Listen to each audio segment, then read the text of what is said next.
important summit.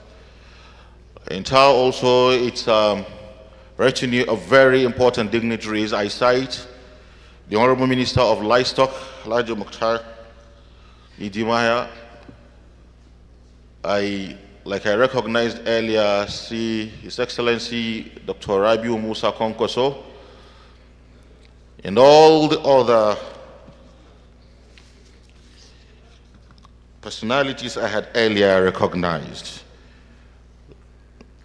Haja Aisha, a representative of Governor of Taraba State, Honorable Commissioner for Environment and Climate, Dr. Emmanuel Lawson, Deputy Chief of Staff, Taraba State Barrister Elisha Yaro, that's the delegation from Taraba. Mr. Hamza Ibrahim Baba is National Program Manager, Government Enterprises Empowerment Program, and he is also here. In addition to all the others I had earlier recognized, and I'll quickly run through again. Chief Temitop FIOME, Financial Inclusion Ambassador, member of the Presidential Committee, Pressify. The National Program Manager, National Homegrown School Program is here. Our Royal Father of the Day, His Royal Majesty Alhaji Aliu K. Danesi, Oba Danesi II, Aidonogi of South Ibie Kingdom. I am informed is also here. Dr. George D. A. Kelly, Executive Secretary, Border Communities Development Agency is here. Professor Dr. Richard Ulf is here, in addition to all other distinguished and eminent personalities that have been here settled. So once again, let me formally welcome us all to this groundbreaking summit, the maiden edition of the Nigerian Forest Economic Summit, with the theme, Sustainability of Nigerian Forests, Unlocking the 2 billion Potential for Economic and Financial Inclusion. My name is Dr. Mohammed Haruna, extremely pleased to drive proceedings, and we will begin as is customary at this point by the leave of the discourse to commence proceedings with the national anthem. Discourse, sir. Thank you very much. Please, let's be upstanding for the Nigerian national anthem.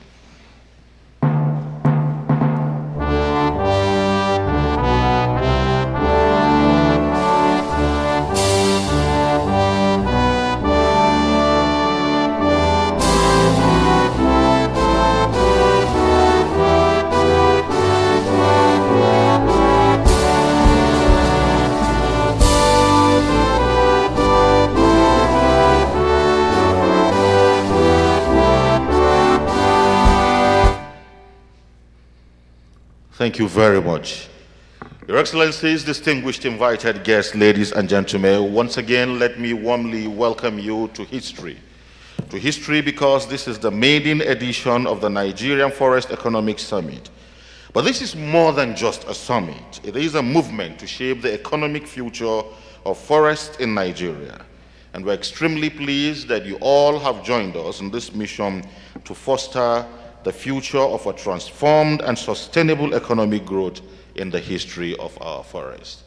My name is Mohammed, as I stated earlier, but I'm not alone. Joining me is the very amiable legal practitioner, barrister, Maibaka, social impact influencer, and media entrepreneur. MB, please do join me on stage and let's get this program started. Thank you very much, Mohammed. And good morning, distinguished ladies and gentlemen. I want to say welcome. I know we're in for a great time this morning. We're making history today, having great conversations around our forests. Once again, welcome. MB, I was saying that for those who are not strangers to this venue, it has held very important occasions. We had the ASO Accord here. We had the Wishes Included conference. And today we are here also discussing the sustainability of Nigerian forests. For me, this speaks to a deliberateness, a decidedness on the part of government through the office of the Vice President to keep economic and financial inclusion on the front burner. What do you think? Absolutely, I agree with you. And It's exciting that we keep pushing the frontiers. The office of the VP is doing so much. There's always something new, and I wonder what will be gathered here for next again. You bet there will be a lot to come. So once again, let's formally welcome our esteemed visitors, distinguished guests from all walks of life to this very important occasion. Now, let us begin with a truth once whispered, now ready to be declared. Forests are not just trees. They are timekeepers of our climate, vaults of our biodiversity, and overlooked engines of economic transformation. Today, we do not simply open a summit, we open a new chapter in the engines of our economic transformation, where green becomes growth and our tree becomes tools of transformation. This is the maiden edition of the Nigerian Economic Forest Summit. MB, what summit is it? Like he said, I'll reiterate, it's a maiden edition of Nigeria's Forest Economic, and that's the summit we're here for. And it's a summit rooted in purpose, rising in urgency, and radiant with ambition. It's convened under the leadership of the Presidential Committee on Economic and Financial Inclusion, PRESIFI, and it's aligned with the renewed hope agenda of His Excellency, President Bola Ahmed Tinubu. This gathering carries with it the weight of our national aspirations and the wings of global relevance. As a philosopher once said, the beginning is the most important part of any work. And so we begin, not with axes to cut down the trees of forests, but with insight, not with timber alone that comes to mind when we mention forests, but with a vision beyond timber, a vision where forests fuel fashion, not fires, a vision where carbon becomes capital, not crisis, and where rural handcrafts global exports, not raw logs, and where inclusion becomes assurance and not an aspiration, MB. Our theme today, sustainability of Nigeria's forests, unlocking the $2 billion for economic and financial inclusion, is not merely a title, it is a declaration of intent. It urges us to see our forests not as wastelands to be cleared, but as wealth zones to be cultivated. Today, the forest sector contributes just 0.9% to Nigeria's GDP. But as we gather today, with strategic reform and investment, we can more than double that impact, unlocking that over $2 billion in value and creating more than 500,000 green jobs within the next 5 years. And so finally, let this gathering be remembered as the moment Nigeria turned to its forests, not to exploit, but to elevate, not to extract, but to empower, not just for today, but for generations unborn. With deep humility and great hope, I welcome you all to this landmark summit where forests find their future and Nigeria finds her fortune. And now, may I kindly invite everyone to please be attentive as I welcome on stage the Deputy Chief of Staff to the President, OVP, Senator Ibrahim Hassan Adeja, our chief host.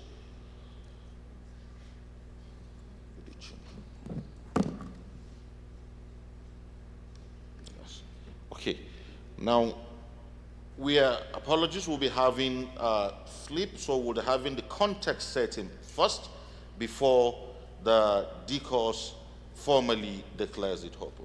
And who better to do this than the one who has been tirelessly and energetically driving all of these initiatives. Please let's welcome Dr. Nuruddin Abubakar Zauro, convener, Sustainability of Nigeria's Forests, unlocking the $2 billion potential for economic and financial inclusion, to come and set the con. Let's put our hands together. Doctor, you do have the floor.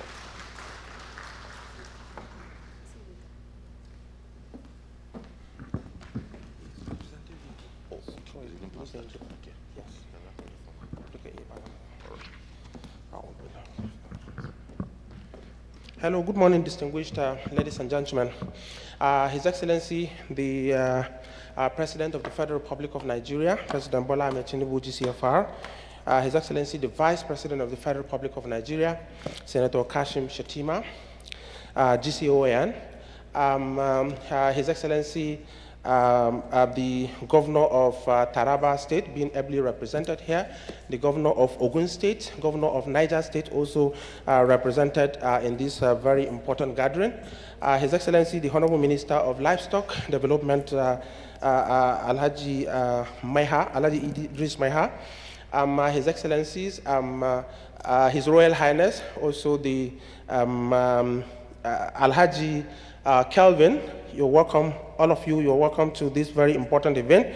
Your Excellency Jagaba, Your Excellency Engineer Rabi Musa Konkoso, the former Governor of Kano State, and of course our political leader in the country, you are welcome once again.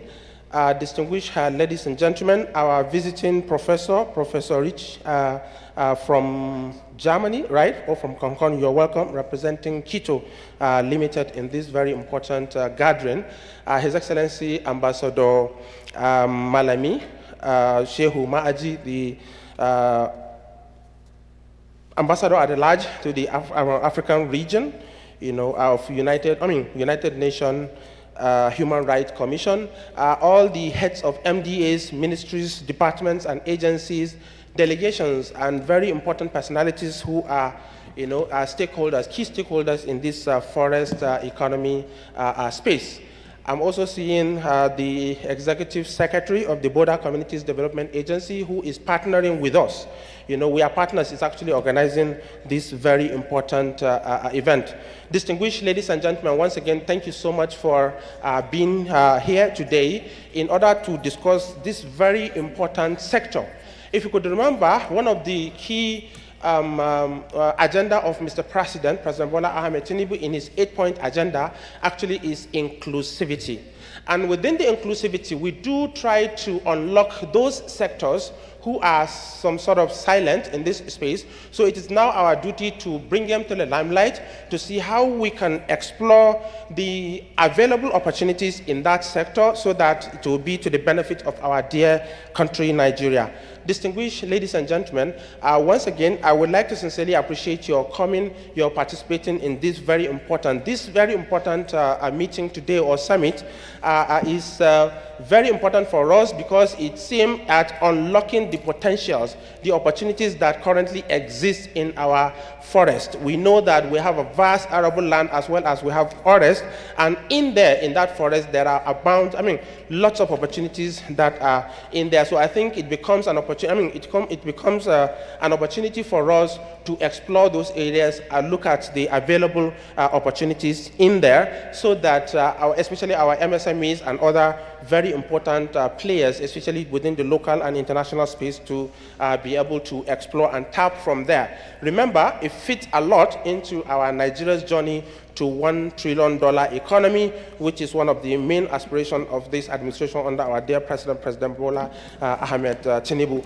It is therefore, it is an honor indeed to address this very important gathering at this inaugural session of the Nigeria's Forest Economy Summit in 2025.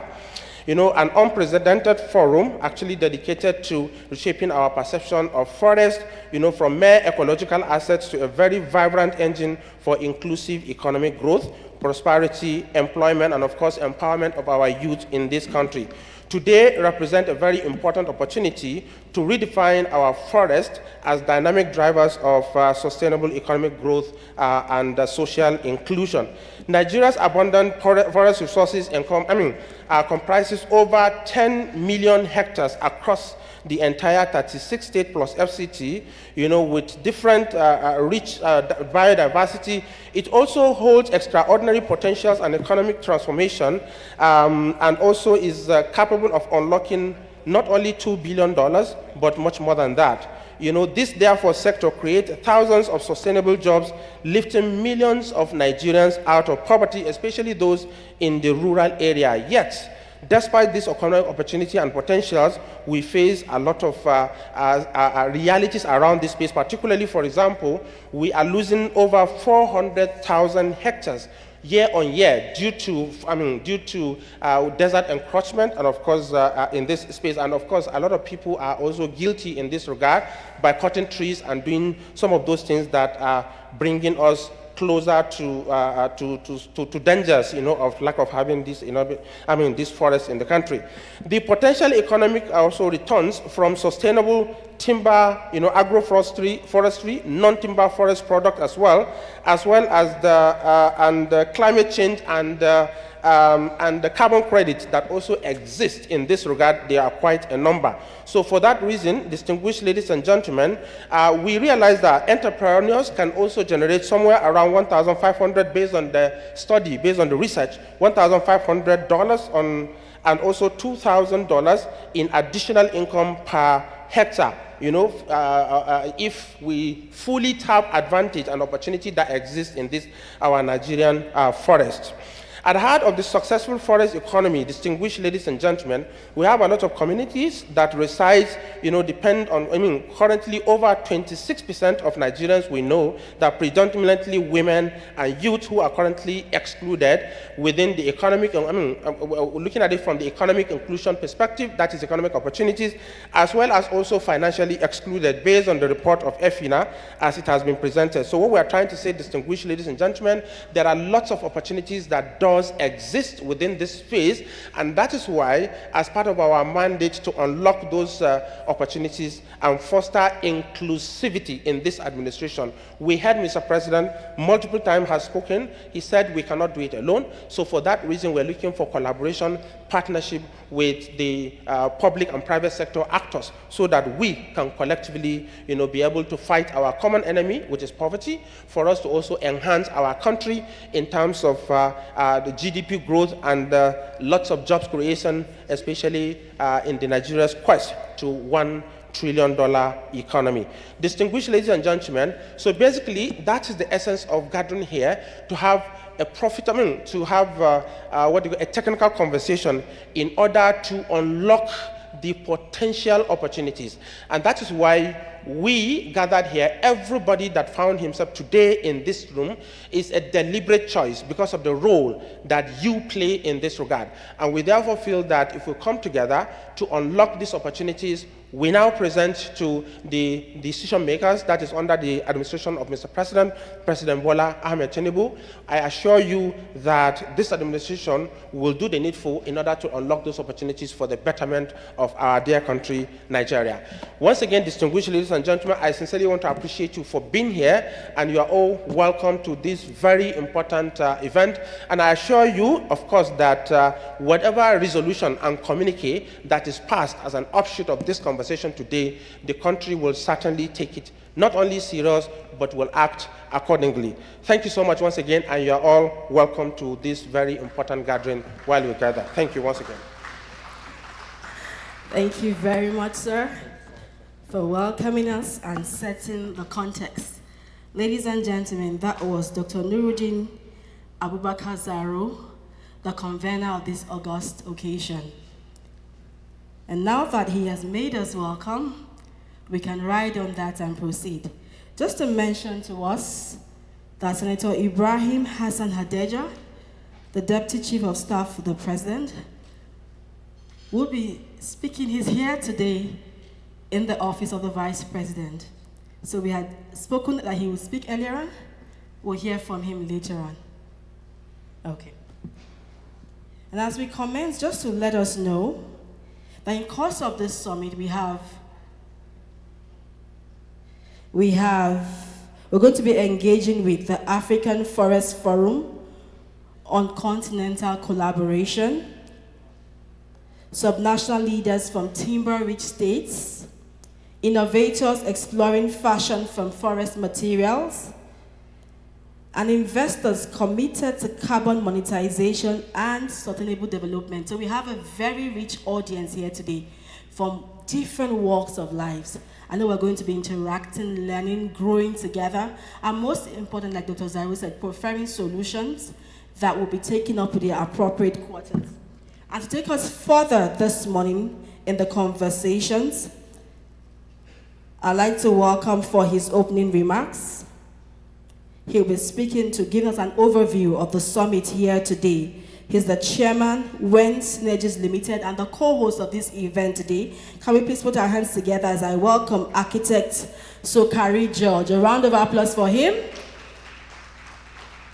Yes, he's the chairman, WEN Synergies Limited, and the co-host for this event today. So he will give us a broader overview of the event today. Can we please give him another round of applause? You're welcome, sir.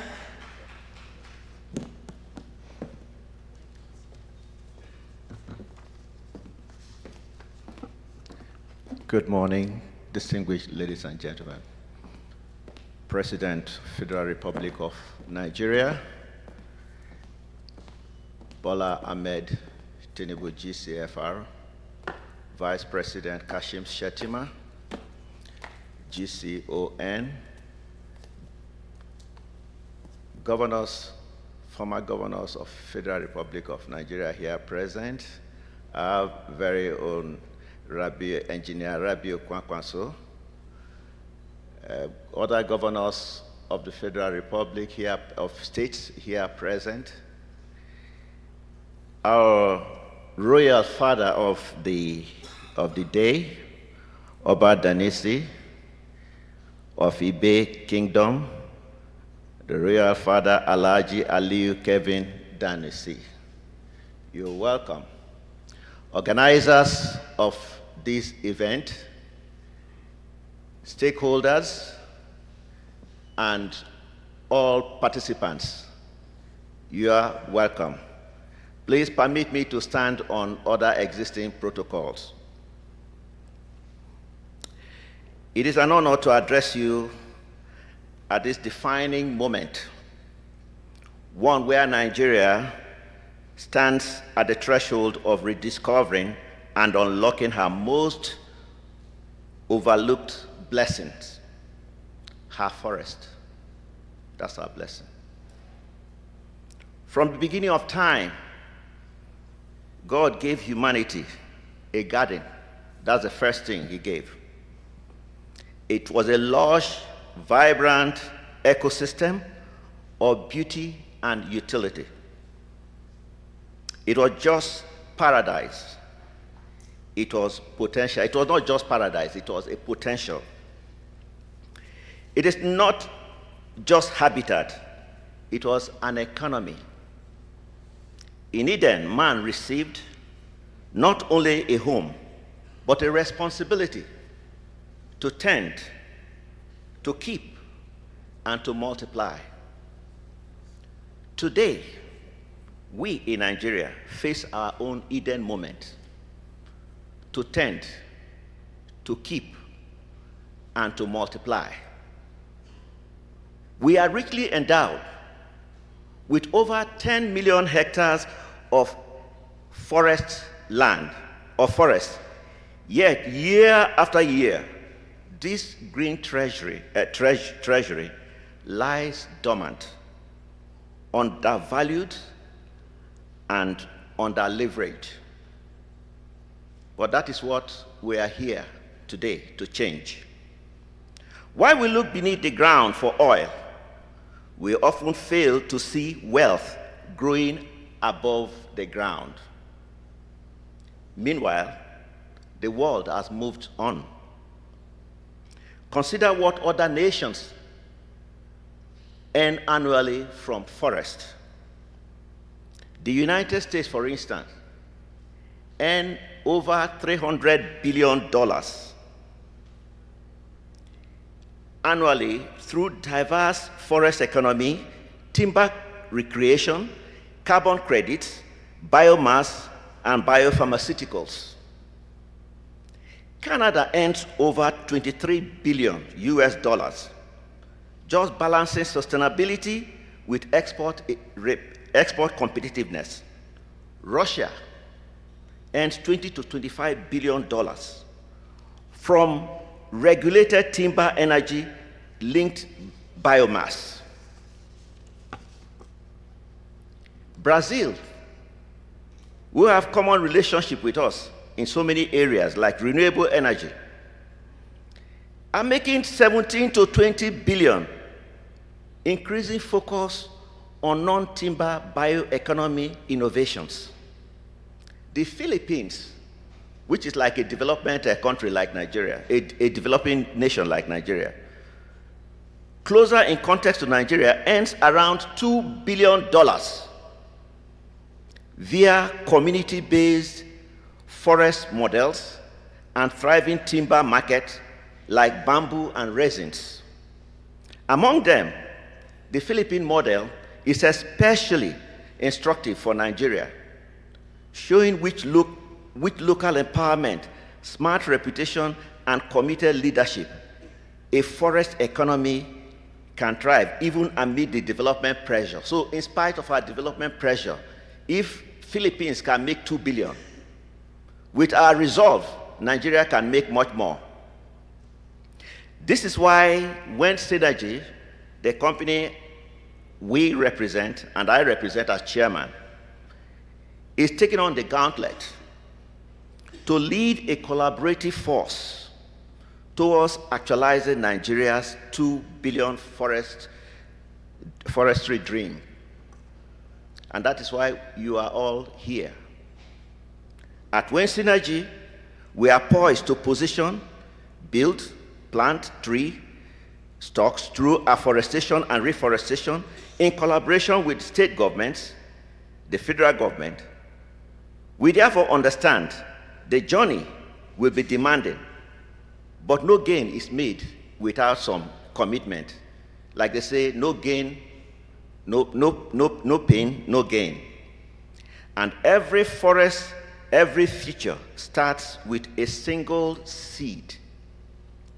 Yet we must clearly talk is not enough. Clearly know that talk is not enough. We have to do it.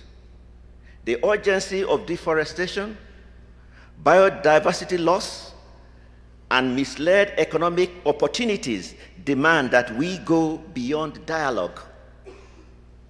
Around the world, countries that reverse forest loss and build strong green economies didn't stop in summit. They took it a step further. They moved the conversation to strategy and rollouts. And I guess at the end of this summit, that's what we will be doing. That is why the summit must be more than an event. It must become a rallying point, a platform for translating ambition into action. Not just a conversation not just a convergence of ideas, but a springboard for solutions that endure beyond the applause that we receive today. We cannot afford another ceremonial gathering. The Green Wall Initiative, an example of forest improvement, is a timely case in point. Despite Nigeria's promise, by 2023, only 2.5 billion out of the 14.3 promised was realized. But that somewhat did not get allocated to forestry. Rather, it was allocated for motorcycles and street lights. Not directly a land restoration process, but we're looking for a land restoration process. With weak monitoring and evaluation, results have been hard to even measure that. The lesson is simple. Vision alone is not enough. If Nigeria Forest Economic Summit is to become a true turning point, we must be honest about what hasn't worked and design this platform to avoid the deja vu. Let every session, every panel, and every working group at this summit be structured to confront real problems and coming to real implementable solutions backed by data aligned with global best practices, and ready for execution. Ladies and gentlemen, let this not end in applause, but in action. Let us change the story from degradation to regeneration, from promises to progress. And let this summit become the model of execution-driven transformation in Africa's forest economy. Thank you, and may our collective effort today sow seeds of greater, stronger, and more prosperous Nigeria. Thank you.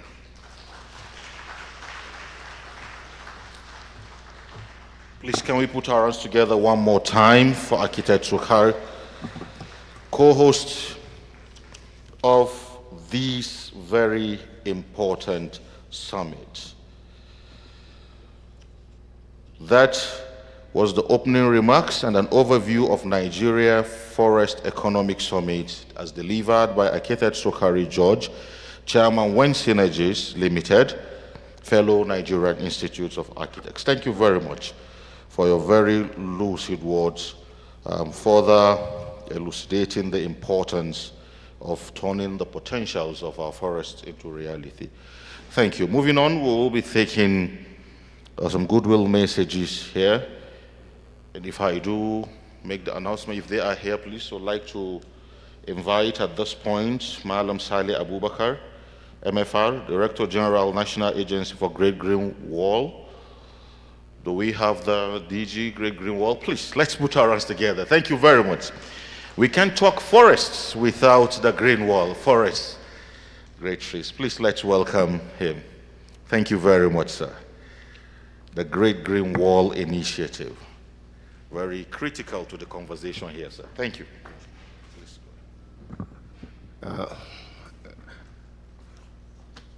First, I would like to beg for a permission to align myself with the beautifully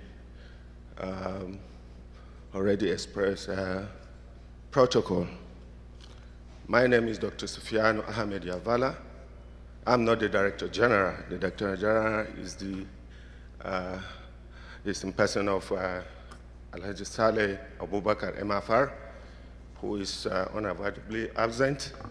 I'm here to represent him. The speech from him. I'm pleased to participate in this important summit, the Nigerian Forest Economic Efforts 2025.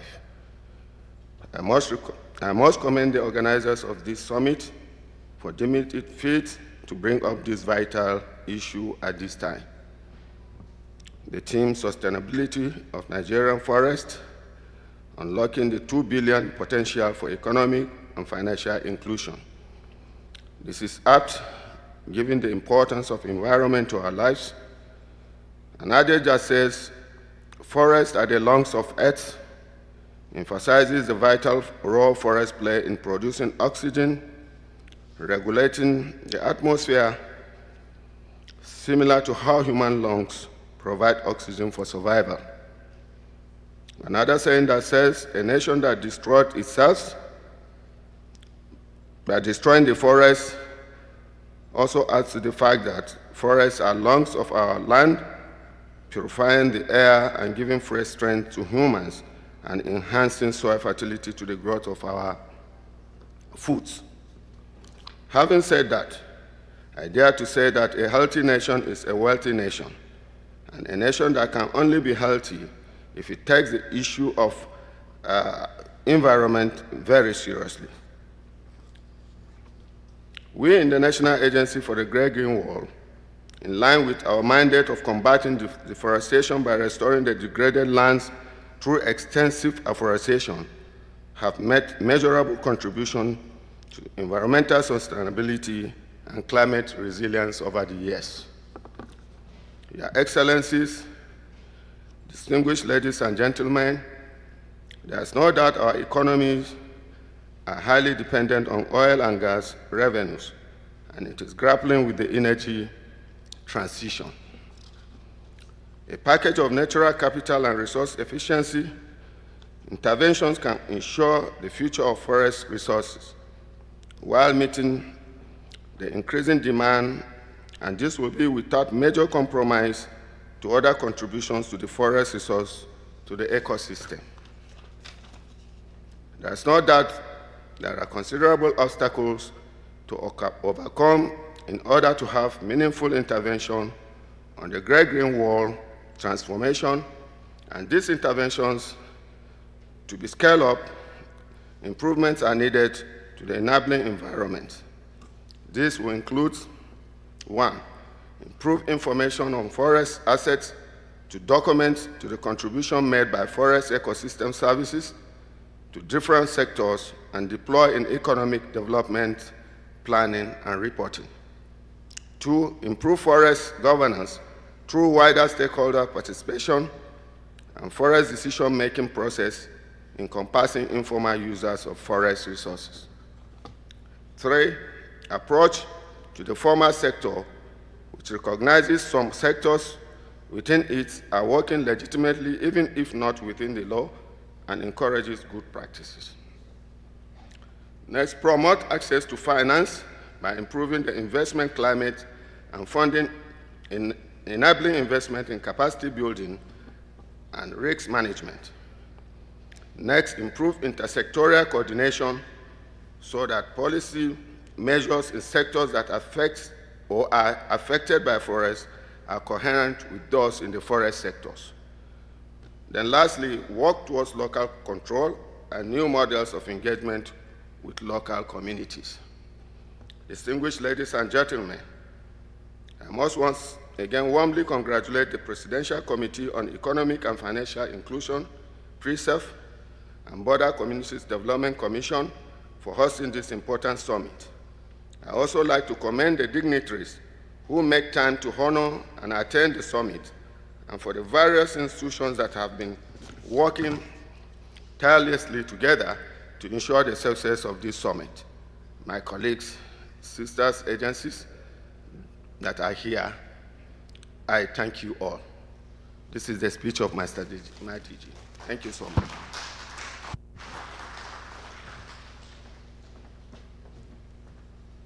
Thank you very much, sir. That was the address of the Director General, National Agency for Great Green Wall. I'd like to invite, if he's here with us in the hall, the MD Rural Electrification Agency, Engineer Abba Abubakar Aliu. The MD is not here with us, so we'll be proceeding under inviting the Executive Secretary, Border Communities Development Agency, BCDA, Dr. George D. A. Kelly.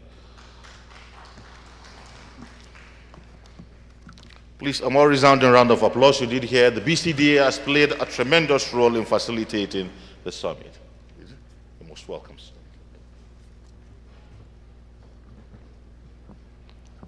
Your Excellency, the President of the Federal Republic of Nigeria, Your Excellency, the Vice President of the Federal Republic of Nigeria, ably here represented by the Deputy Chief of Staff to the President, governors here present, ministers and members of the Federal Executive Council here present, traditional rulers, heads of agencies and MDAs here present. Kindly permit me to leverage protocols already previously well established. It's an honor for me to stand before you today to address the critical subject matter, Nigeria's forest economy and its immense yet underutilized potential in carbon credit financing. Today, we will explore how Nigeria can harness its vast forest resources to unlock over $2 billion in carbon credits revenue, fostering sustainable development, environmental conservation, and economic prosperity. $2 billion is actually an economic estimate, as actually we could harness between $5 to $10 billion annually, because every state has forest reserves and potentials. With a total forest area of approximately 10.6 million hectares, like the previous speakers had earlier mentioned, covering about 10% of the country's land area, Nigeria's forests are a vital carbon sink and biodiversity hub and livelihood source for millions. However, deforestation at an alarming rate of about 3.5% annually, one of the highest globally, threatens this resource. Meanwhile, the global carbon credit market is projected to exceed about $100 billion by 2030, presenting a golden opportunity for Nigeria to leverage its forests for climate finance. In Nigeria here, we have natural forests of about 7 million hectares, planted forests of about 0.4 million hectares, and forest reserves of 3.2 million hectares, totaling approximately 10.6 million hectares. Nowadays, we're facing major crises in the border communities, and these crises are not just the difficulty in accessing Nigeria's border communities spread over 21 states of the country and 105 local government areas of the country. We're also faced with challenges of biodiversity, infrastructure deficit, climate crisis. We could even add the poverty crisis in many parts of our border communities. These are not different crises. These are just the consequences of the same fundamental socioeconomic problems that we face. Across Nigeria's border communities, our most important capital asset is nature. And of course, forests basically are the most important ecological infrastructure net. They are the largest terrestrial carbon sinks that we have. They also maintain the source of water. You may want to ask the question, why discuss about the importance of forests? Why is forest so important? The forest, considering the greenhouse effect and its negative effects on our climate or climate change, the forests serve as what we call the carbon sink, which is a means of absorbing the carbon emitted to the atmosphere. So the more the forest we have, the more our ability to absorb those greenhouse effects and carbon that is emitted in the atmosphere. And we could actually use this as a means of gaining wealth instead of neglecting it. Nigeria's border communities, like I said before, spread across 21 states and accounts for about 50% of the forest reserves that we have in Nigeria. Leading the pack is Cross River State with approximately 720,000 hectares of forest reserve. Around the Afi River area, the National Park, the Ali Mountain, the Ukpon River Forest Reserve, and the Obudu Forest Reserve. We also have Ondo State with about 350,000 hectares, Ogun with about 280,000 hectares, Lagos with about 32,000 hectares, Escravos, that is in Delta, because of the mangrove and the River Non area, with about 180,000 hectares, Kebbi with about 150,000 hectares, Sokoto with about 120,000 hectares, Katsina with about 110,000 hectares, Borno with about 100,000 hectares, mostly around the Sambisa forest, which is partially degraded right now, Yobe with about 90,000 hectares, Adamawa with about 300,000 hectares, Taraba with about 400,000 hectares, Benue with about 200,000 hectares, Bayelsa with about 329,000 hectares, mostly because of the creek reserves and the mangroves around the River Non area, Kwara with about 220,000 hectares, Niger with about 250,000 hectares around the Zokoma Forest, the Shiroro Forest, the Kainji National Park, the Mokwa Reserve, and the Pashimi Forest Reserve. Oyo with about 342,000 hectares around the Opara Reserve, the Igangan Reserve, the Jaye Reserve, the Gambari Reserve, the Lanlate Reserve, the Osho Reserve, and the Ugumpa Reserve. Zamfara with about 130,000 hectares, Jigawa with about 180,000 hectares, mostly around the Hadija Nguru wetlands, the Rabadi reserves, the Wawarafi Reserve, and the Wedana Forest Reserves.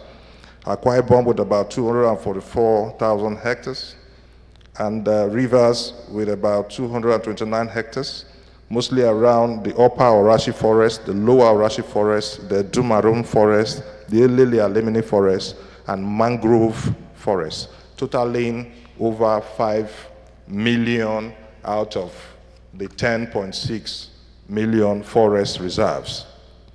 Now, I will not want to dwell into so much of data without talking about how we can convert these reserves to wealth, and also suggesting policy recommendations that we can quickly carry out to begin to unlock these are over $2 billion potentials.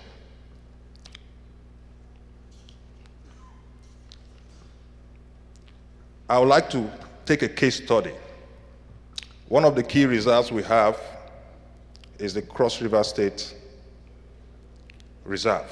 And if we see that as a pilot model with over 720,000 hectares, one of the things we'll be looking at is biodiversity, because biodiversity adds to the cost in dollars per hectares of carbon credits that you can get from all of these reserves. The more the biodiversity you have in all of these forests, the higher the cost per hectare in dollars you can get from all of these forests.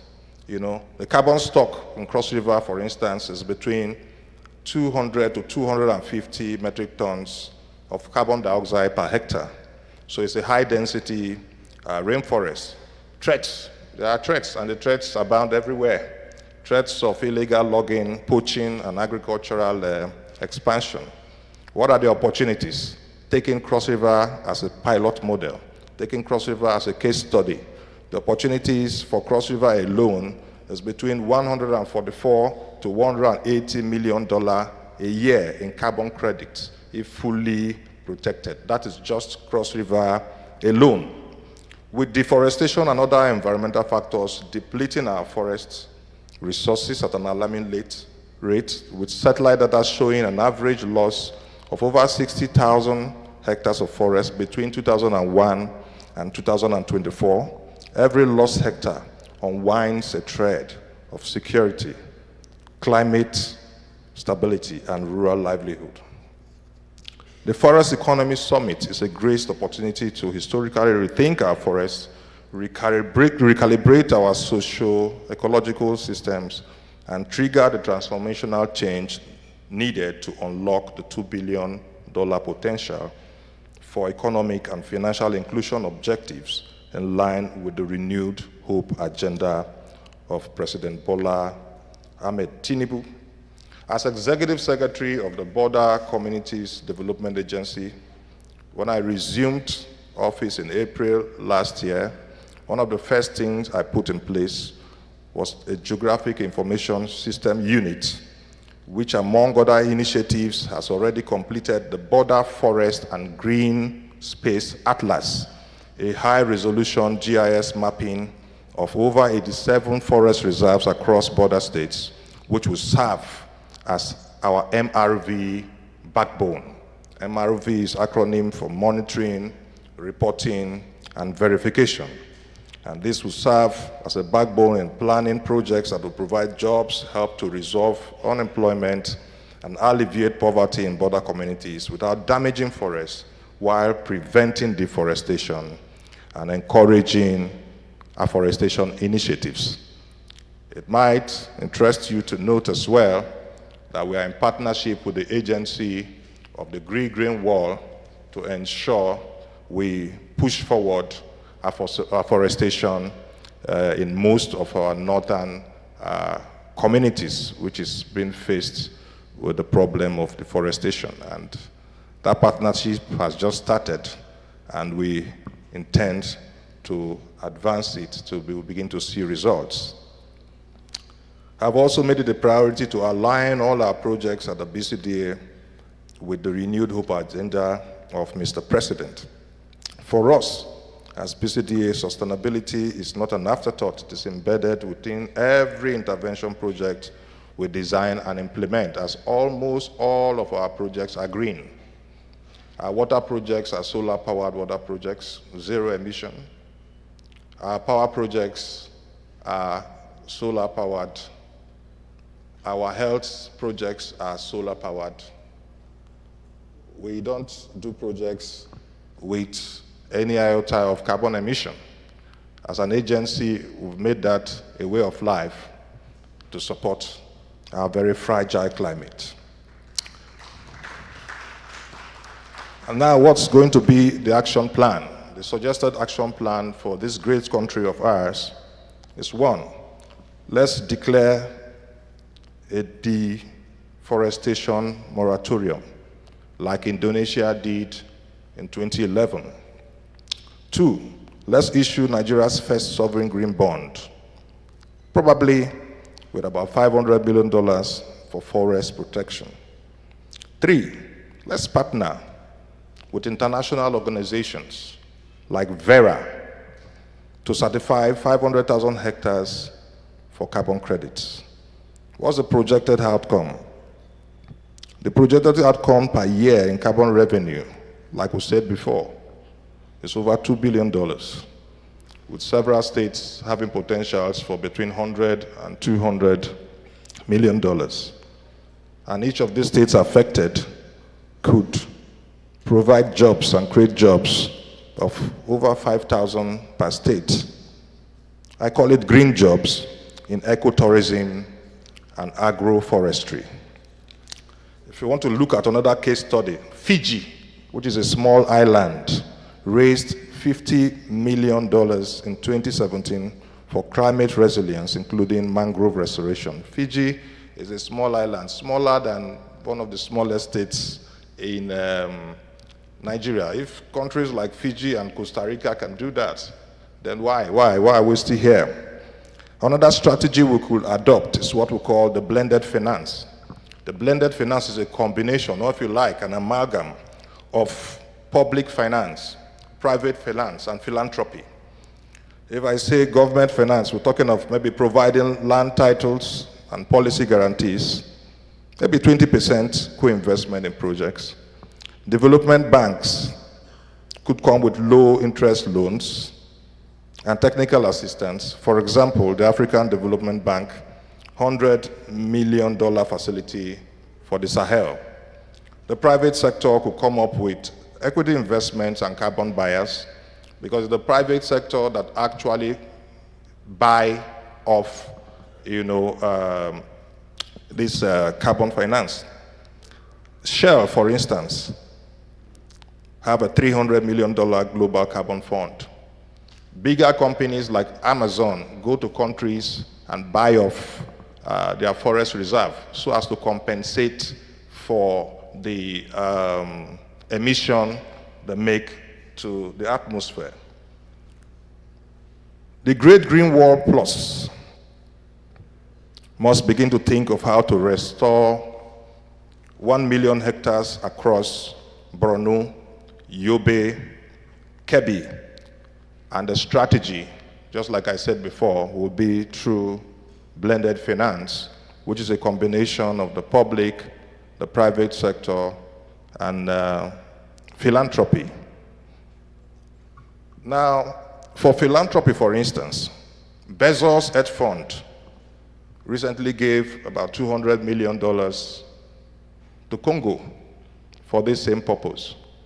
So my sister agency, the Agency for the Great Green Wall, I believe you can tap into this and explore the best of what you can get from the private sector so that we can fully unlock the potentials that we have. There's also the corporate carbon offsetting. Companies can buy forest carbon credits to offset emissions, with opportunities in oil, gas, and aviation sectors to offset between 5 to 10% of emissions via Nigerian forest credits. Credits could earn between $10 to $15 per ton above global average, like I said before, if linked to biodiversity benefits. You can earn about $5 per ton if you're just looking at your forest reserve alone.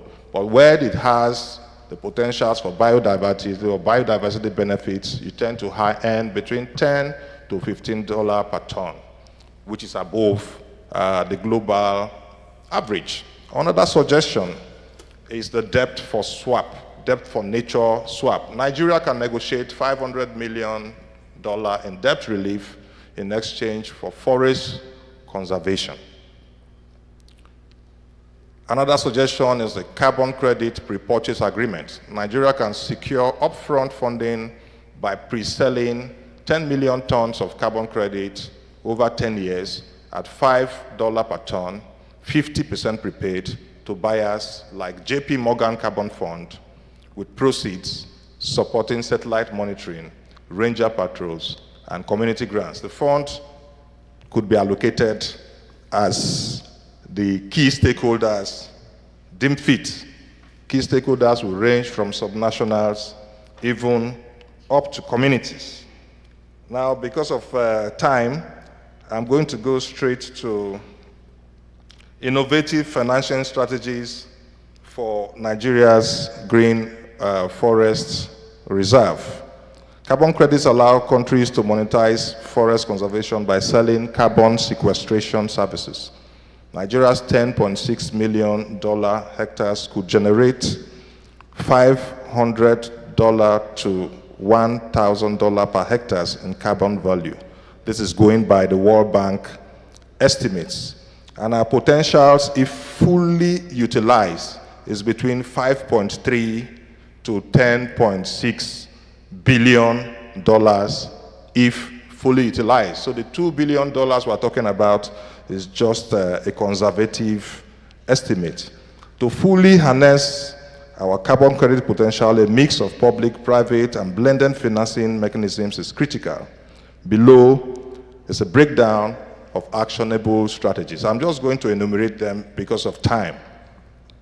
The sovereign green bonds, like I said, can be done at federal and state levels, implementing financing roadmaps, sustainable pathway to sustainable green forest economy could be through strengthening forest governance, developing a carbon credit policy, attracting private investment, incentivizing ecotourism and agroforestry, and enhancing international collaboration. And these are the policy recommendations I would like to make for unlocking carbon credit. The first is the National Carbon Credit Framework. It is very important that we enact a National Carbon Credit Act to establish a legal framework which can serve as a backbone. The next is to expand issuance of green bonds, target $500 million by 2026, and implement satellite monitoring and blockchain for data transparency. The next is the public-private partnership for forest conservation. The next is community-based forest management. Train locals as forest guardians and combat illegal logging. Use community-based forest management models and use 30 to 50% of the carbon credit income to host communities. Leverage international climate financing. Apply for World Bank's Forest Carbon Partnership Facility. Partner with ECOWAS for West African carbon market. Technology and data for MRV. MRV is monitoring, reporting, and verification. Satellite monitoring using NESA frames and Global Forest Watch for real-time deforestation alerts. And then blockchain again to ensure transparent carbon transactions.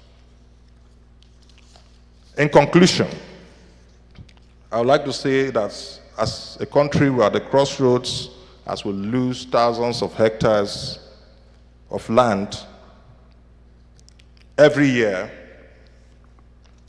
Instead of unlocking over $2 billion carbon credit wealth while preserving biodiversity and livelihood. I want us to look at this. Let's ponder about a win-win situation for our dear country. Let's come together and begin to plant more trees, especially economic trees like oil palm, cocoa, rubber, coconuts, cola nuts, walnuts, cashew, mango, avocado, moringa, etc., and gain the economic benefits therefrom, while as carbon sinks, also gaining billions of dollars on carbon credits. I call on all subnationals, agencies of government, and private sector to partner with the Presidential Committee on Economic and Financial Inclusion, and the BCD and all other agencies like the Agency of the Great Green Wall, all ably led by our visionary Vice President as we drive this agenda to a practical reality. God bless you. God bless the Federal Republic of Nigeria. Need I say that we should give Dr. George Kelly another round of applause? You could see the passion with which he spoke, and had we not intervened, I'm sure there is a lot more that the ES had to share with us. In case you're just joining us, it is the Made in Nigerian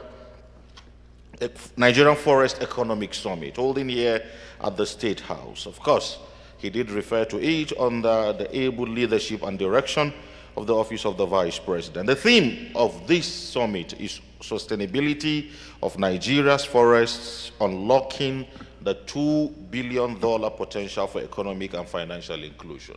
And everything that has been said here thus far relates to the fact that forests are not just trees, they are economic engines, climate buffers, and community lifelines, which we have not really utilized optimally. At this point, I'm told that goodwill messages for the paucity of time has been limited to 2 minutes each. I crave the indulgence of the speakers we've lined up because His Excellency the Vice President represented has got another engagement.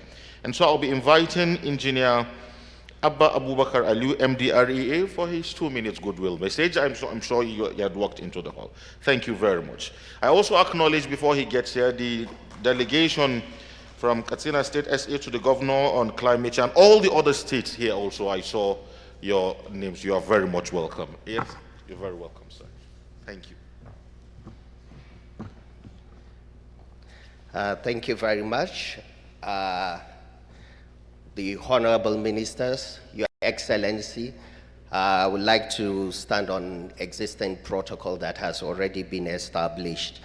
Based on limited time, I would like to narrow my goodwill message to the key nexus between the work that Rural Electrification Agency is doing and what we are doing today.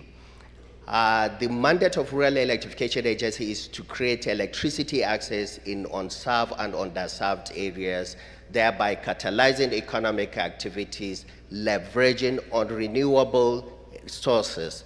Now, the fact that we are leveraging on renewable sources creates a mutually beneficial nexus between preserving our forests as well as catalyzing economic activities using solar and other renewable sources. To date, the Rural Electrification Agency, for example, had deployed over 300 mini-grids across the country.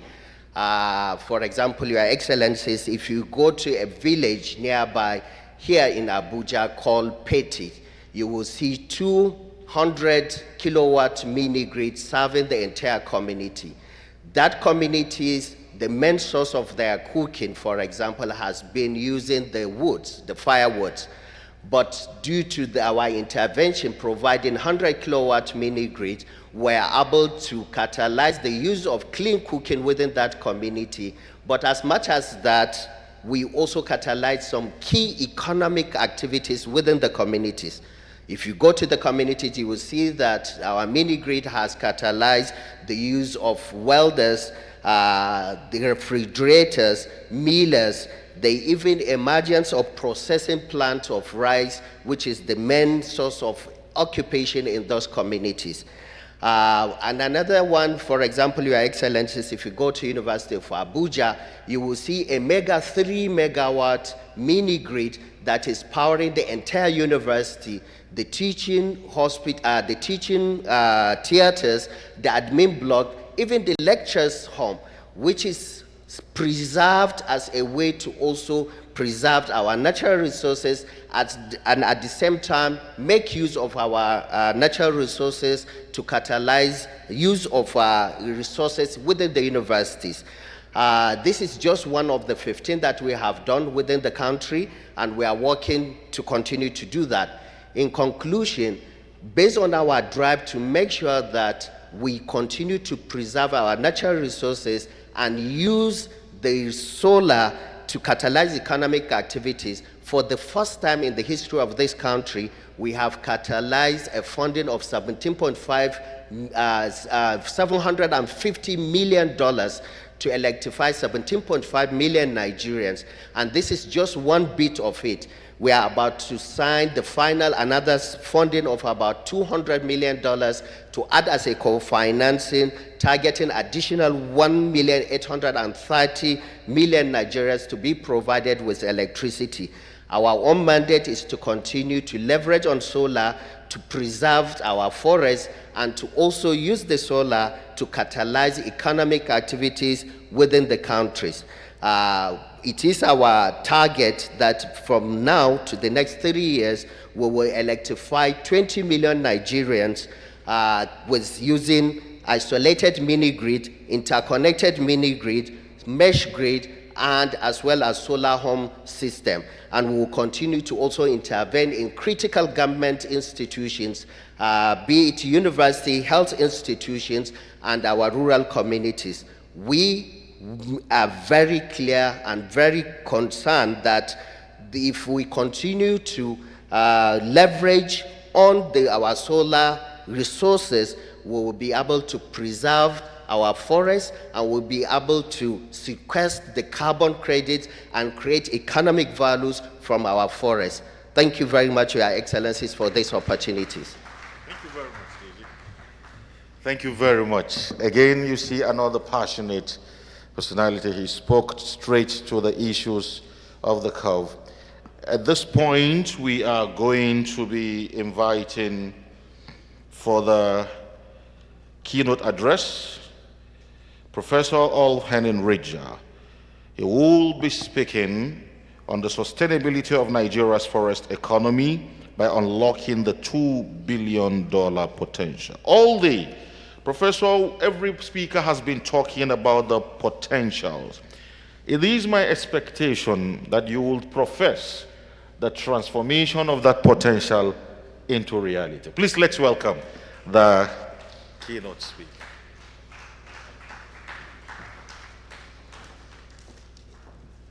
Thank you very much. You have. Thank you.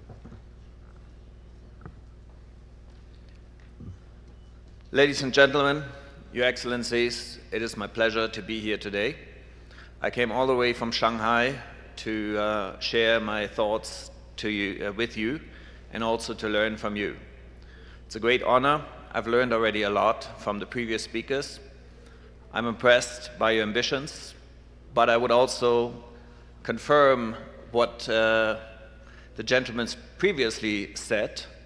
You can aim for higher. I think 2 billion is a very conservative estimate of what can be done. Let me give you a couple of numbers just to set the scene. Since the start of industrialization, we've lost 1.5 billion hectares of forest globally.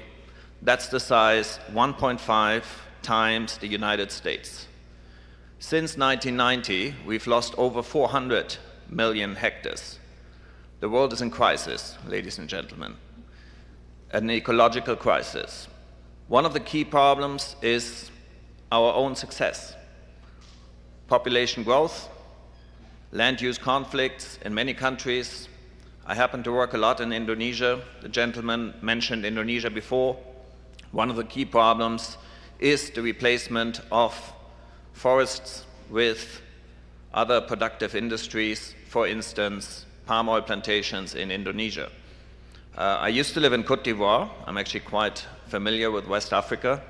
So one of the key problems was, of course, cocoa plantations for the export of cocoa.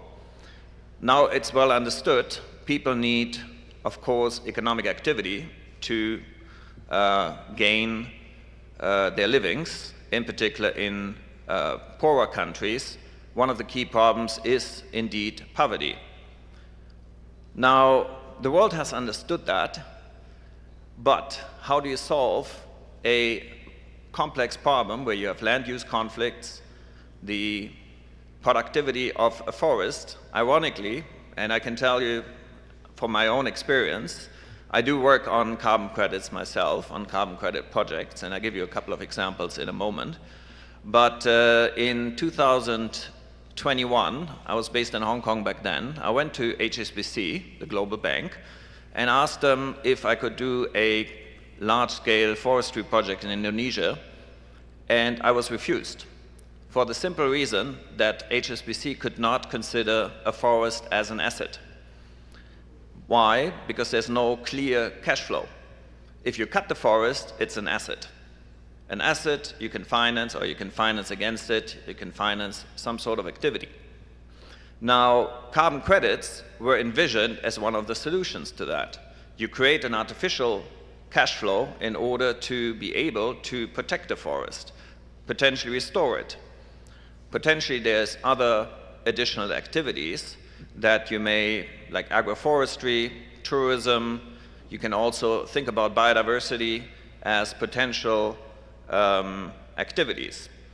Now, given that this has happened, I put together a couple of comments here. The world has agreed we cannot let this happen. We cannot destroy our ecosystem simply because we believe that there's other activities that are more valuable. And I emphasize the word believe. Why? Because there is studies more recently that estimate that our ecosystems, and that includes, of course, maritime ecosystems like barrier reefs or the oceans in general, could potentially be estimated, depending on how you count, at over 100 to 150 trillion US dollars. But at this point, this is a hypothetical figure. If you think about it,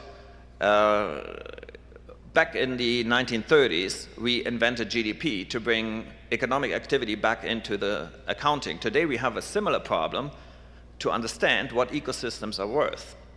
So already today, climate finance, and this has become the summary, the umbrella term, in order to understand what can be done, last year hit around 1.3 trillion US. That, of course, is mainly renewables, but it also includes 100 billion for carbon credits and specifically nature-based solutions. Nature-based solutions, mainly forestry projects, afforestation and conservation of forests. Now, I'm not quite sure how to switch my slides. Okay. Most of the forests are actually in the global south.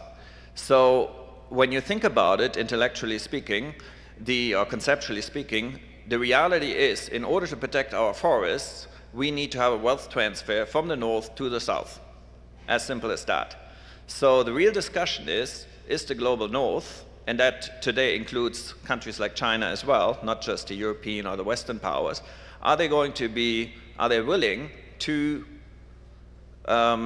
facilitate that kind of wealth transfer? Now I can tell you good news. I was recently at a it was a climate summit in Hong Kong, where one of the key numbers that struck me was that there is an estimated 10 trillion US locked in philanthropy capital. So money like the Bill Gates Foundation that was mentioned previously, that is dedicated to philanthropy. So what is the real problem to solve? In reality is storytelling. Why storytelling?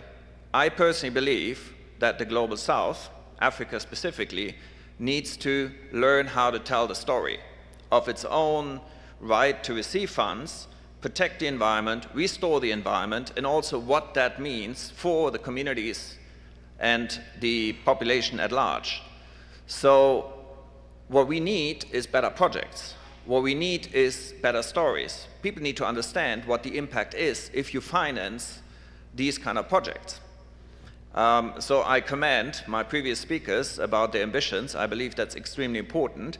But it also means that people go out and present these stories in the major forums, like COP coming up in Brazil, like some of the major climate summits that happen in places like London, New York, also in Hong Kong. So it's about advocacy, and it's also about substance. Now, I tell you from Indonesia very quickly. I understand I have limited amount of time. I actually prepared quite a large presentation, which I will not bore you with. But to give you a couple of ideas, Indonesia, a country I work with quite a bit at the moment, is facing a very similar problem. They had, until 2019, they were the 5th largest exporter of carbon credits, more than 5 billion per year. However, then they nationalized their own forests, and also in order to keep more value added locally, but pretty much stopped the carbon credit trade. Why? Because many of the buyers of carbon credits, which typically sit in Europe to a large extent, also in the US, they felt that this nationalization was, for them, very difficult to rationalize in terms of governance, in terms of corruption, in terms of what would it mean for long-term contracts.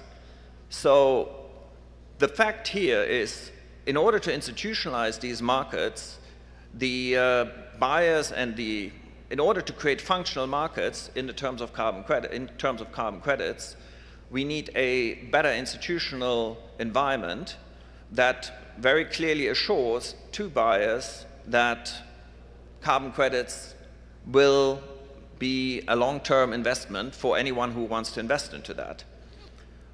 On the other hand, in Brazil, there's a big discussion to launch, and you may follow the news, to launch an over $100 billion facility to invest into carbon credits, specifically forests, given that Brazil is, of course, a large forestry country. I'm not quite sure if the number will be reached. We've heard promises, similar promises before, and they were not kept. But the other argument is, and this is a number that I put together for my own research, that the estimate for the compliance market for emission trading, global emission trading, will grow to $2 to $3 trillion in 2030. As you probably know, many countries, CEOs of global companies, asset management firms like Brookfield and others have set their 2030 goals for the climate goals, and just to reach a tiny fraction of that alone will cost them many billions, if not trillions of dollars. So I'm pretty sure they will not reach their targets, but that doesn't mean that if we can catch some of that this will allow us to, and when I say us, countries, people who are involved into the markets, will allow them to take advantage of the opportunity and catch some of the value. So coming back to the 2 billion that was mentioned here before, Nigeria is a relatively large country. It has the largest population in Africa. In that sense, it has a very big opportunity to build projects that have both a community impact and, of course, protect or restore the environment, ecosystems. And so I'm much more with the 10 billion figure that I heard earlier than with the 2 billion. Anyways, that's my personal belief. Let me put it this way. I believe you also have a very, very big opportunity here. Why is this the case? Today we have AI-enabled project development facilities which facilitate the gathering of information to build projects and to also take a lot of the information that previously was kind of stored in pockets of some few project developers around the world. Today it's pretty common sense. So it's more about your own creativity and your own ingenuity, and of course also the credibility of what you create. So this is a couple of examples what you can do in nature-based solutions: reforestation, mangrove restoration, peatland recovery, agroforestry. But to tell you also, many people today, they're going already to the next level, looking at how you combine it on the one hand side with some of the factors that cause some of the deforestation, and that can be, of course, the electricity production, but also how do you create more activity, economic activity, that would allow a higher income and then, of course, help the financing of the restoration. Anyways, I don't want to go too much into detail here today. It can get quite technical.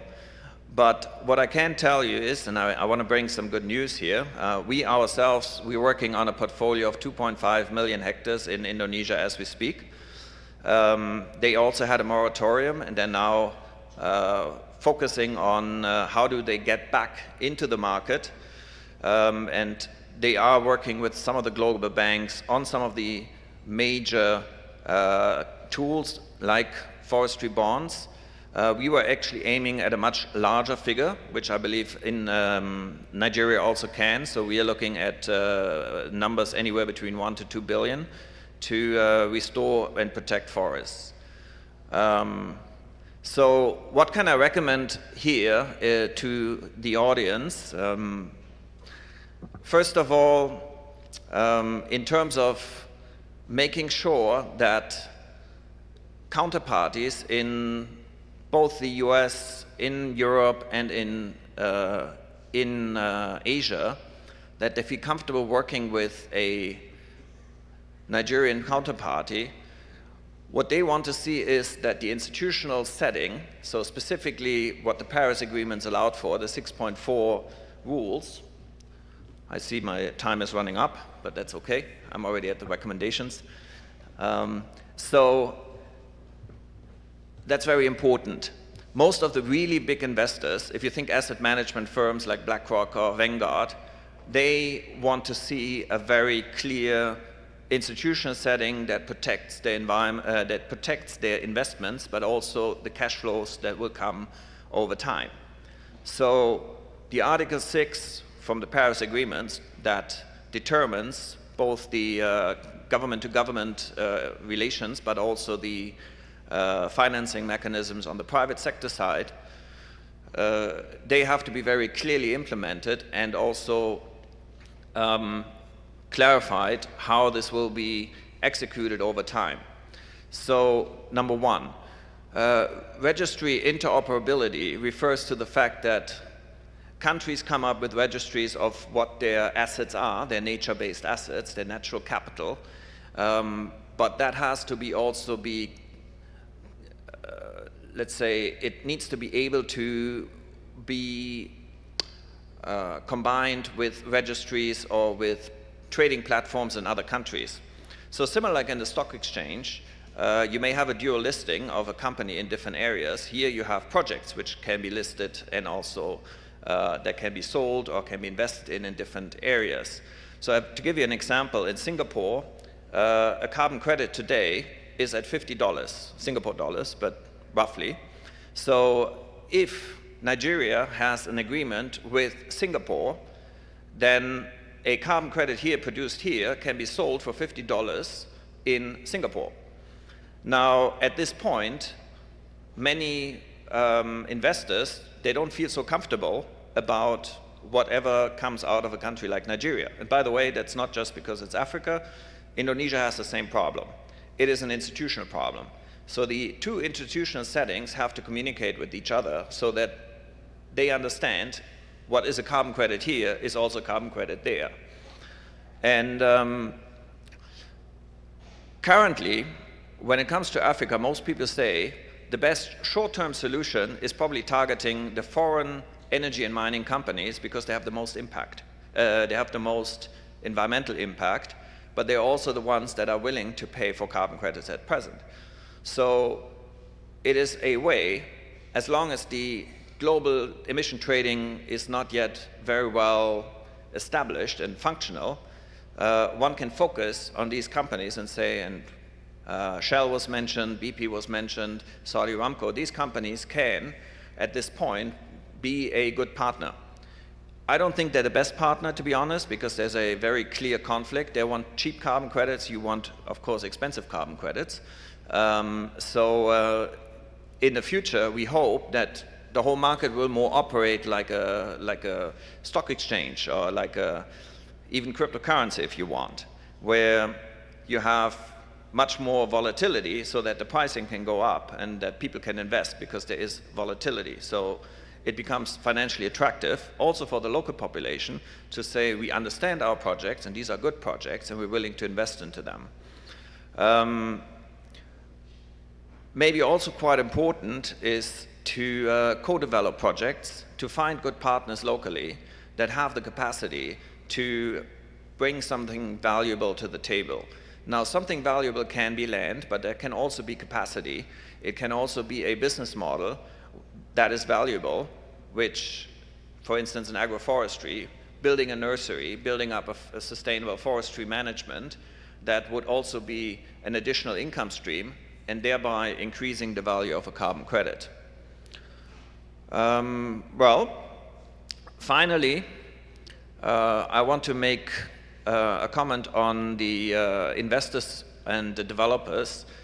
You might be surprised, but there's actually quite a number of people that are very interested in investing into the space if they can find good partners that have the capacity to come up with large-scale projects. Large-scale projects, why? Because the reality for many of the counterparties is if you talk to a big oil company, $500 million is not a big project. If you talk to JP Morgan, the minimum financing is $300 million. So the problem is often that there's a very big disconnect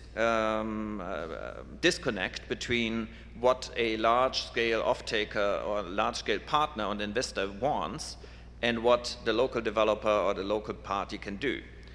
Anyways, I'll stop here.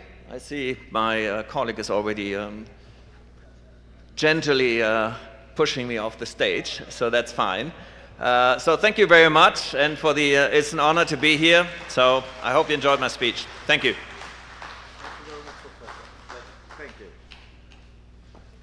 Please let's put our hands together one more time for Professor Alricha. He is a professor, author, public speaker, and energy and infrastructure expert with experience in Asia, Africa, and generally around the world. I would beg to disagree. I wasn't pushing you away. We don't push away scholars here. We are only just mindful of time. Thank you. Again, I acknowledge that whilst the program has been going on, we've had a steady stream of very eminent participants that have come. We acknowledge your presence, all the representatives of the state governors that are here, from Kano, Can Invest, DG Border, Cross River, International Human Rights Group, and all of you that have come here. Thank you for coming to be a part of history. Moving on. Everybody has talked about forest preservation, and I saw Dr. Kelly talk about, you cannot do that without a very critical stakeholder group, the traditional institution. And that is why it is fitting that we have here in our midst His Royal Highness Alhaji Kelvin Danesi, who is also a royal father of the day. I would like to request His Royal Highness to please give us a few words of wisdom by way of a goodwill message and guidance as we navigate this important journey that we must make to unlock the $2 billion for economic and financial inclusion through the sustainability of Nigerian forests. Please, let's put our hands together. His Royal Highness will speak very briefly, and thereafter the Honorable Minister of Livestock is making his presentation. Thank you very much, Royal Majesty.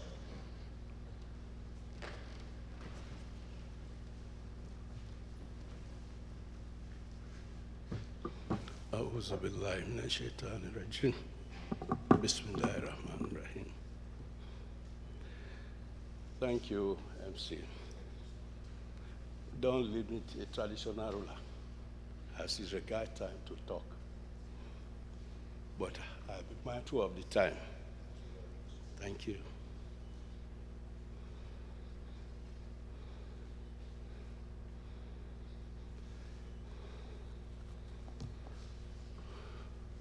Assalamu alaikum wa rahmatullahi ta'ala wa barakatuh.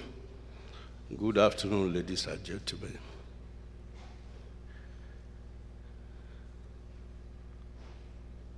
I've been called up here to give a short goodwill message. First, I want to thank Your Excellency, the Vice President of the Federal Republic of Nigeria, Alhaji Kashim Shettima, GCON,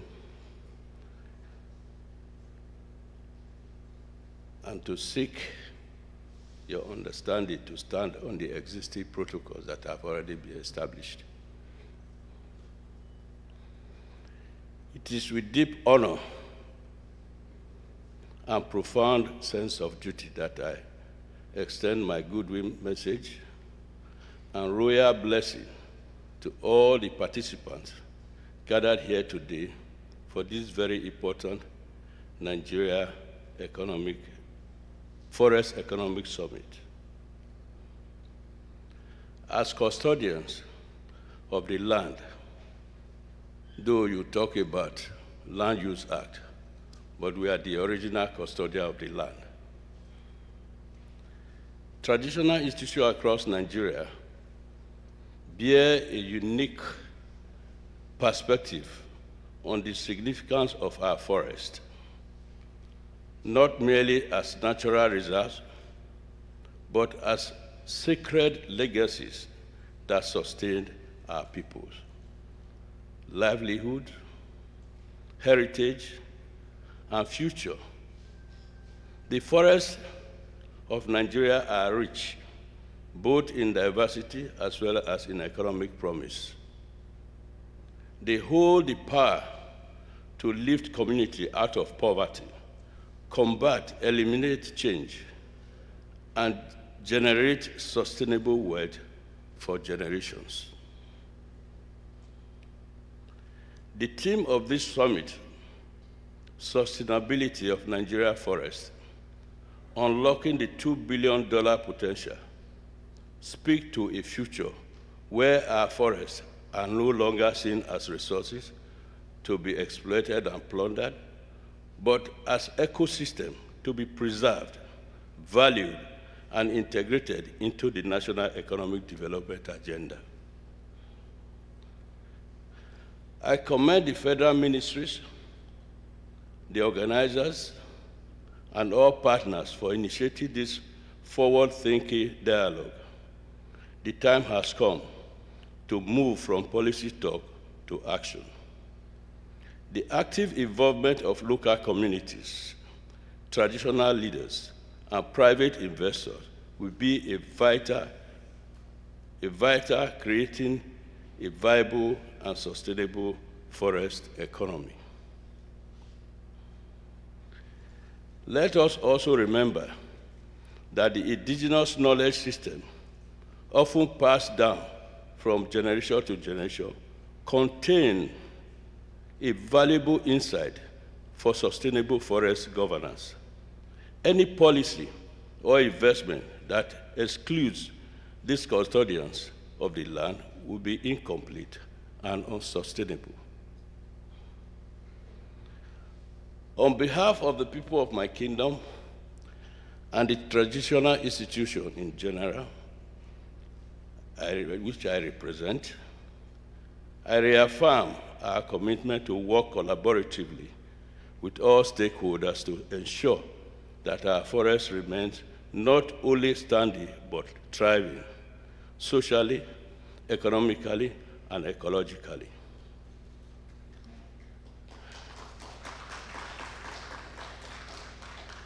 I want to make an observation.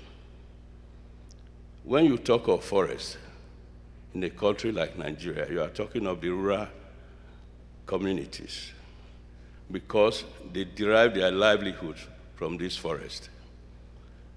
And it's unfortunate that I came in here, I was expecting to see a robust representative from the state and even the local government where these resources are, so that they will benefit from all the knowledge that will be shared in this summit as to how forest resources can be managed. Because the forests are being destroyed, we're in the rural areas. As a traditional ruler, I know the experience I go through with those in government who are supposed to be managing the forest. When you report any case to them of illegal logging, bush burning, and other illegal activities that deplete the forest, they take no action. For example, what I grew up to know is that nobody can go into any forest and cut a tree down without the permission being given to you by the traditional rulers. Is that permission you take to the ministry or to the Department of Forestry, where they will now allow you to go and cut. In fact, the tree will be specified and the number you can cut will be specified. But today, anything goes. So the forests are gone. The trees are not there. And we need to replenish, we need to replant. And it's going to take time.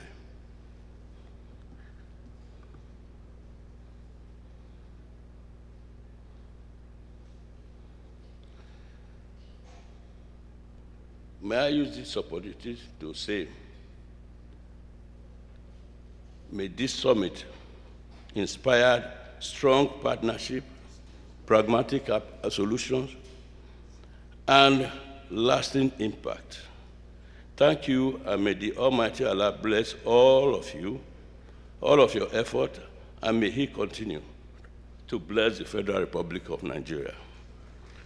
Lord, live the Nigerian nation, and Lord, live our President. Thank you.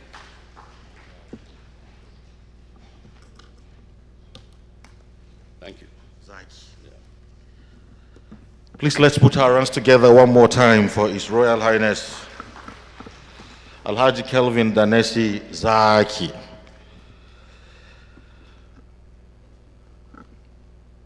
The point he made need no reiteration. A very critical stakeholder he represents, and if we must make progress, they must be onboarded. Moving on, it's yet another critical sector when you discuss forests. You talk livestock. And so I'd like to invite, for his goodwill message, Alhaji Idi Mukhtar Maya, Honorable Minister of the Federal Ministry of Livestock. Honorable Minister Livestock, the last time we were at a program, you were asking whether we have cattle or athletes in Nigeria. Part of that will be maybe because of the depletion of the forest. But let's have your thoughts here, Honorable Minister. Thank you very much. Yes. Your Excellency, Mr. President, whose spirit I believe is filling this banquet hall, the Vice President, ably represented by the DCOS, His Excellency Senator Ibrahim Hassan Hadejia, I want to recognize respectively and greet everyone that is here for want of time. I will also cut out all the pleasantries and move straight to my goodwill message. Let's not forget that exactly 1 year ago, this administration, under the leadership of Mr. President, unlocked the livestock sector by creating the Ministry of Livestock Development at the federal level. Exactly 1 year, the Office of the Vice President is unlocking the forest resources in the country. So there are two unlocking events that are happening, and I believe these two are very complementary to each other. I want to recognize His Excellency, the former governor of Kano State, Dr. Engineer Rabiu Musa Konkoso. I know he's a special guest of honor here, but I'm doing that for the simple reason that after office and after preaching about livestock, he has practically gone into farming livestock. And that is the mark of practical leadership. Unlocking the 2 billion potential of Nigerian forests. The theme of this summit rightly highlights the 2 billion economic potential within Nigeria's forest ecosystems. Harnessing this potential will catalyze green investments, job creation, and financial inclusion for rural communities. For the livestock sector, this opportunity translates into 1, improve availability of quality fodder through sustainable rangeland and forest management. 2, reduce conflicts over grazing resources and water points, fostering peaceful social cohesion, coexistence, and building peace between stakeholders. Climate resilient livestock production through integrated silvopastoral systems that enhance productivity while protecting our environment.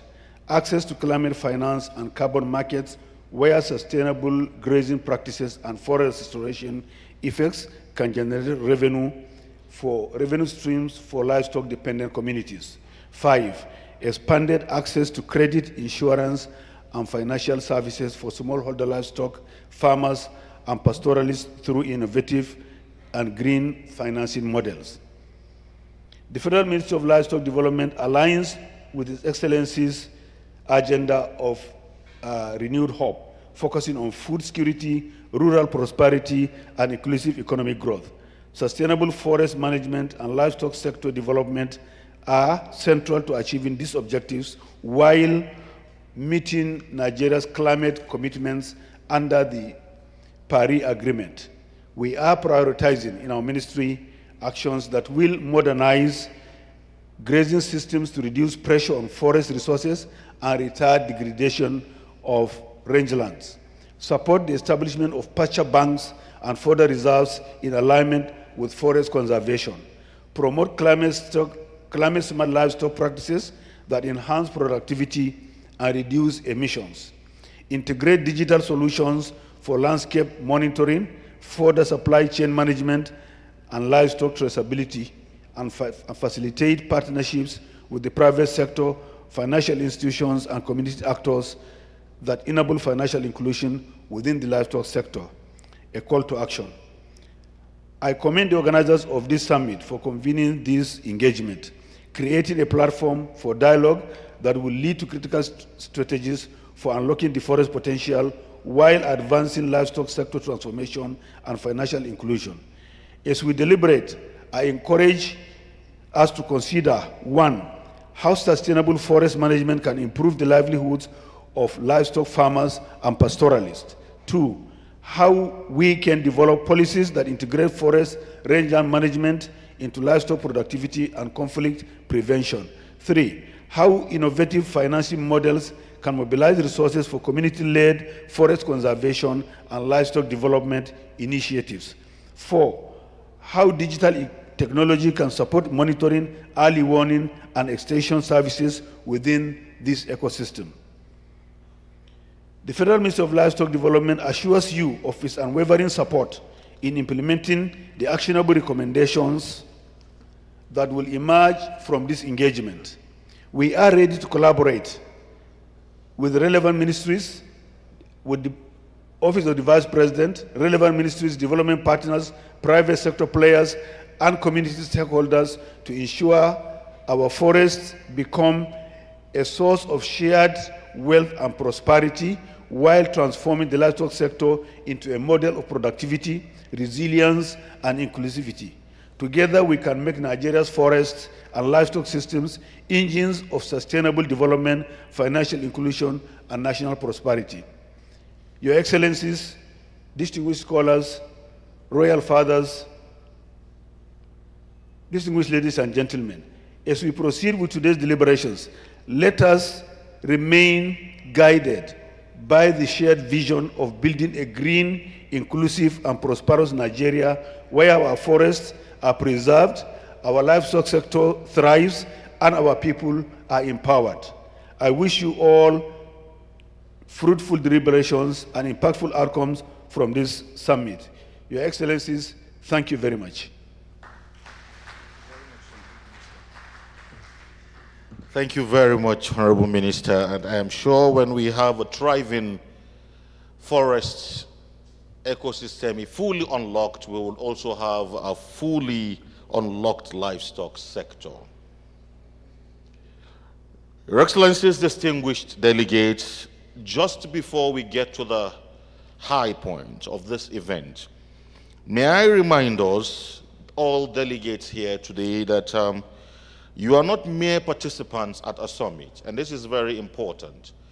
So that as we walk away, you know that I've been saying you are a part of history. It's the maiden event, yes, but the aftermath, it's even more important. And so I remind us all that everybody here in this hall today is an architect of a regenerative economy. You carry the pens that will write Nigeria's green fortune, and therefore it is incumbent that even after the summit has ended, the advocacy and the actions towards attaining these laudable objectives do not cease. It is at this point, here are we bringing on board the representative vice president at this point? I was told that the Honorable Minister of Women Affairs is in the hall. Can I have that confirmation?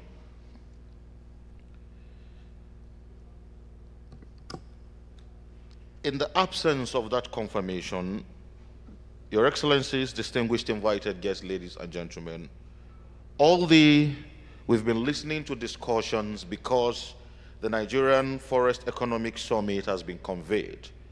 It is under the auspices of the PRESIFI, that is the Presidential Committee for Economic and Financial Inclusion. The theme is unlocking the 2 billion potentials for economic and financial inclusion. You've had a broad spectrum of speakers speak, but now it is my distinct pleasure to invite on stage His Excellency, the Vice President, Federal Republic of Nigeria, Alhaji Senator Kashim Shettima, GCON, ably represented here by His Excellency, the Deputy Chief of Staff, Senator Ibrahim Hadeja, a fitting representative because he has been driving all of these initiatives here. Diko, sir, thank you very much. Thank you very much. Please be seated.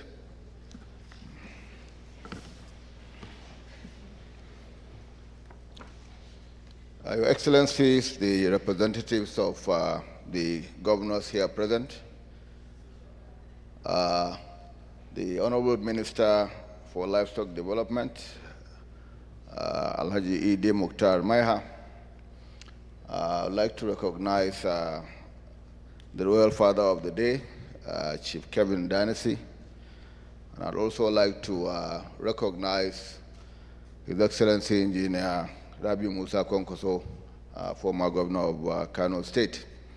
I'd like to recognize the heads of agencies here, especially the heads of the Border Development Agency and the Rural Education Agency. And after this, I'd like to rest on the existing protocols already established.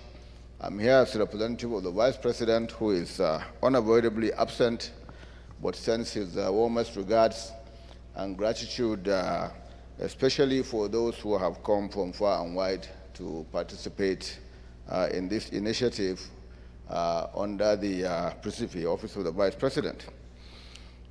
It is a profound honor to address you at the inaugural Nigeria Forest Economy Summit 2025 and to reflect on the fate of our forests and to imagine them as the cornerstone of Nigeria's future prosperity.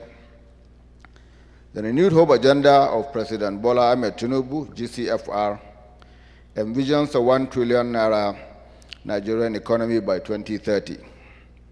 To reach this target, we must mobilize all assets of national development.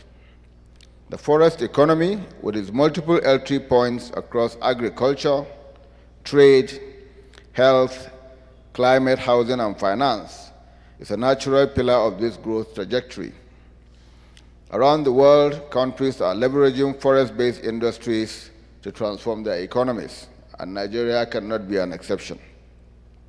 Vietnam, for example, earns over $15 billion annually from the export of forest products.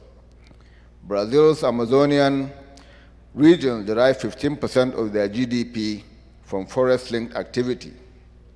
Ethiopia has created over 350,000 jobs through reforestation and tree-based value chains. Nigeria can not only replicate these models, but also lead the continent in forest industrialization. Nigeria, as you have heard earlier, is endowed with over 10 million hectares of forest, a treasure trove of biodiversity, timber, non-timber forest products, medicinal plants, and carbon sinks. Yet these resources remain largely untapped. More than 90% of Nigeria's original forest cover has been depleted, and over 400,000 hectares are lost annually. This is not just an environmental crisis, it is an economic emergency.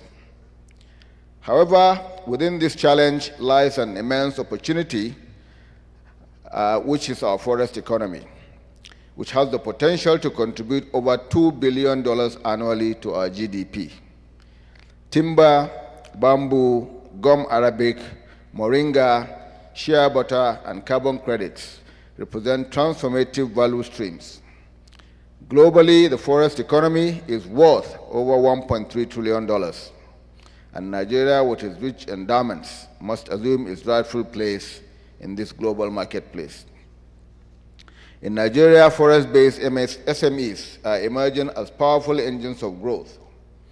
Agroforestry cooperatives in Nasarawa, bamboo furniture clusters in Ogun State, and honey processors in Cross River State are early signals of the sector's promise. Scaling these enterprises through digital finance, green infrastructure, and access to markets can unlock millions of jobs and lift the entire communities out of poverty. The forest economy is particularly inclusive by design. Over 70% of the non-timber forest products collectors are women, and youth dominate forest edge informal trade. By investing in women-led cooperatives and youth-led forest enterprises, we can democratize access to capital, markets, and opportunities. The sector intersects directly with financial inclusion, as today over 30 million Nigerians remain financially excluded, and the majority of whom are women and rural dwellers. Embedding financial services into forest-based livelihoods will accelerate access to credit savings, insurance, and digital tools, enabling micro-entrepreneurs to transition into forest-based entrepreneurs. Moreover, Nigeria's forest holds strategic export potential. Today, over 60% of the EU's forest-based product imports come from developing countries, and Nigeria must embrace this opportunity and move from exporting raw logs to becoming a hub for value-added certified forest products. This transition will enhance our foreign exchange earnings, stabilize the naira, and increase Nigeria's competitiveness under the African Continental Free Trade Area, AFCTA.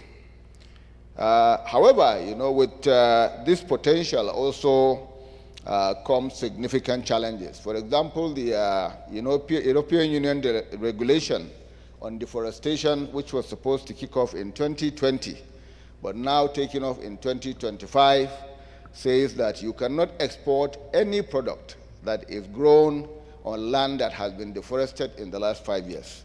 And this is a potential challenge to Nigeria.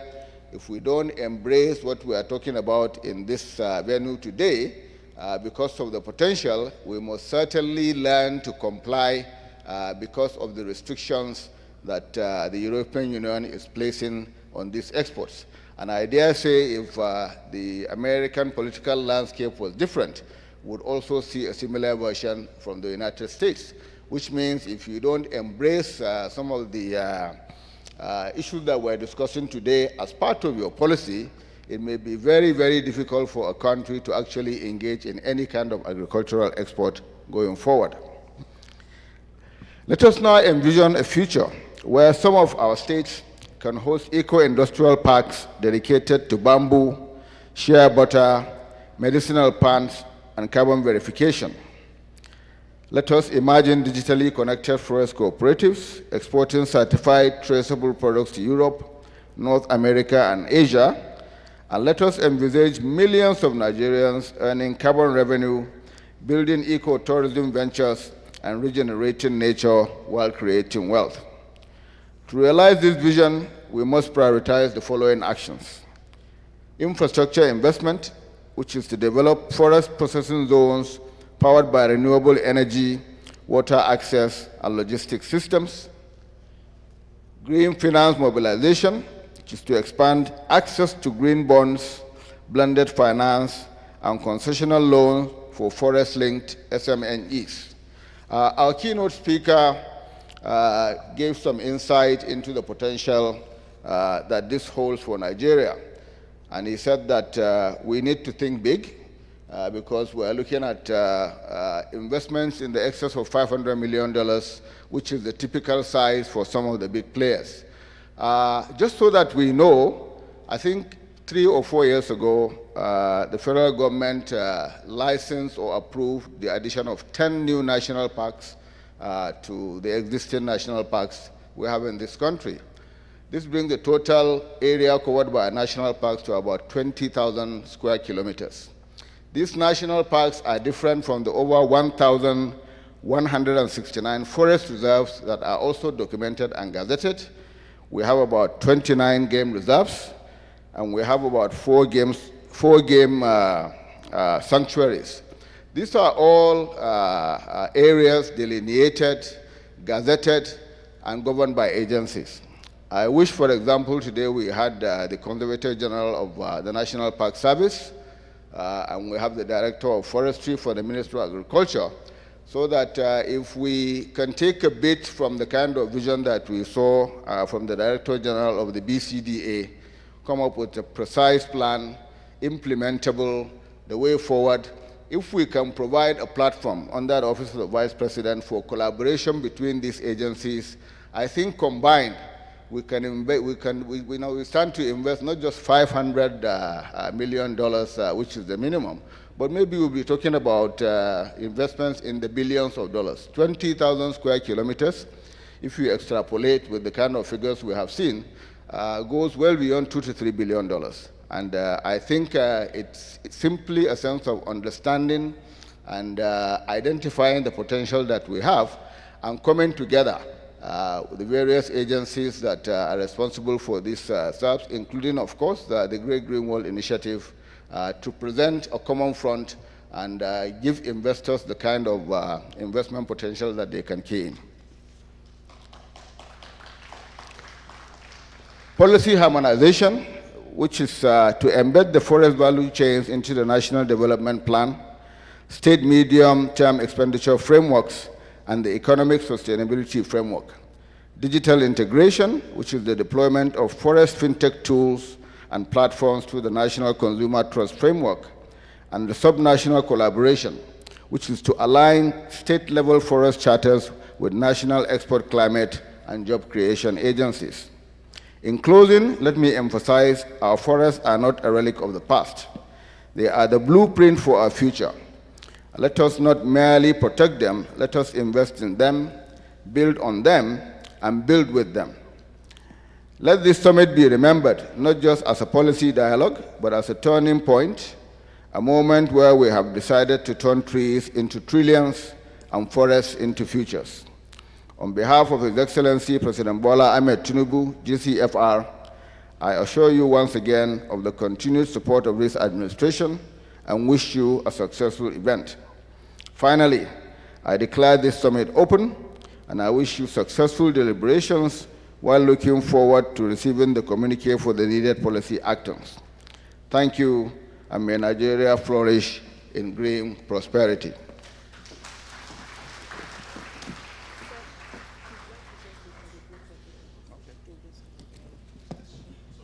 Thank you very much, sir, the VP, for that presidential touch to this event and formally declaring the event.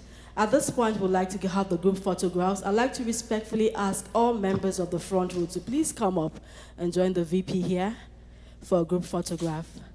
Please, all members of the front row, would like you to please come up here to join the VP for a group photograph. Today, history has been made here, and this picture will be here for many years to come.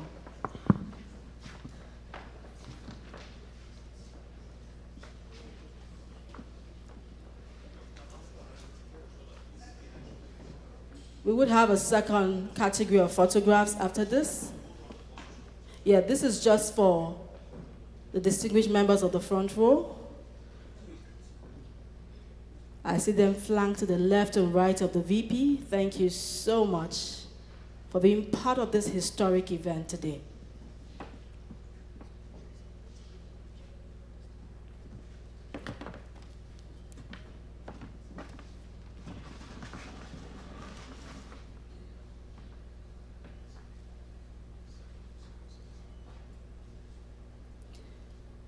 Thank you. The VP, sir, will please remain. The second photograph would have the Vice President with heads of MDAs, representatives of governors, and the sponsors of this event. You may please come forward. The Vice President, heads of MDAs, representative of governors, and sponsors.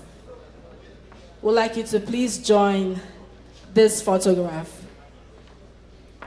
After this, we'll take a brief tour led by the Vice President of the exhibition areas.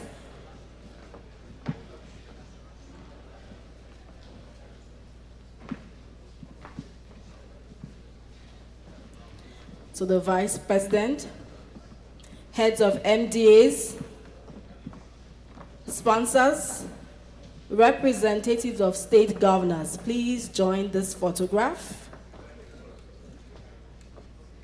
These are the only two categories we'll take for now. The rest will be taken much later in course of the event.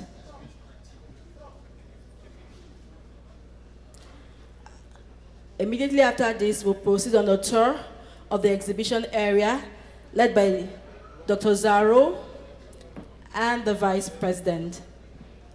After that, we'll have a brief tea break, and then we'll come back for the rest of the event today.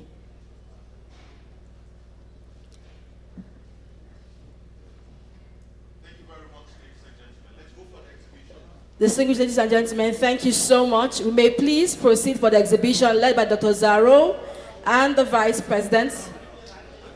The rest of us will follow suit to have a tour of the exhibition area.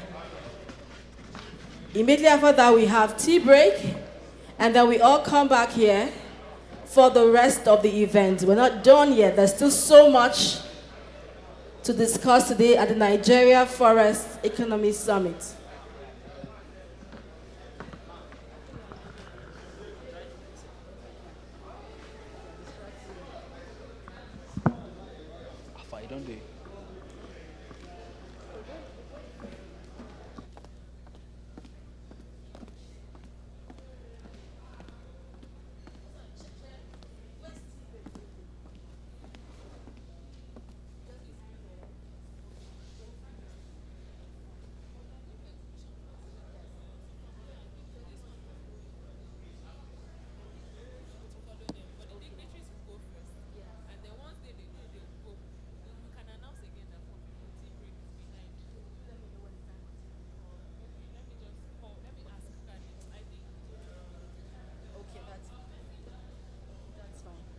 Oh, okay.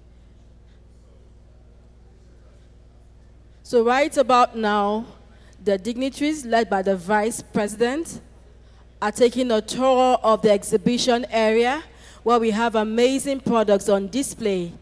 As soon as they're done with that, every one of us will proceed to have tea at the hall just behind here. And tea will go on for about 15 minutes. Once we're done with that, we'll be back here in the hall for the meat of today's conversations, the panel discussions, and the networking, and every other thing that would happen here today. So please do not go away. You can still invite a friend. We're still here. We're not done yet. There's still so much more that would happen here today. So please join the conversation as we together make history at this maiden event here today. Thank you very much.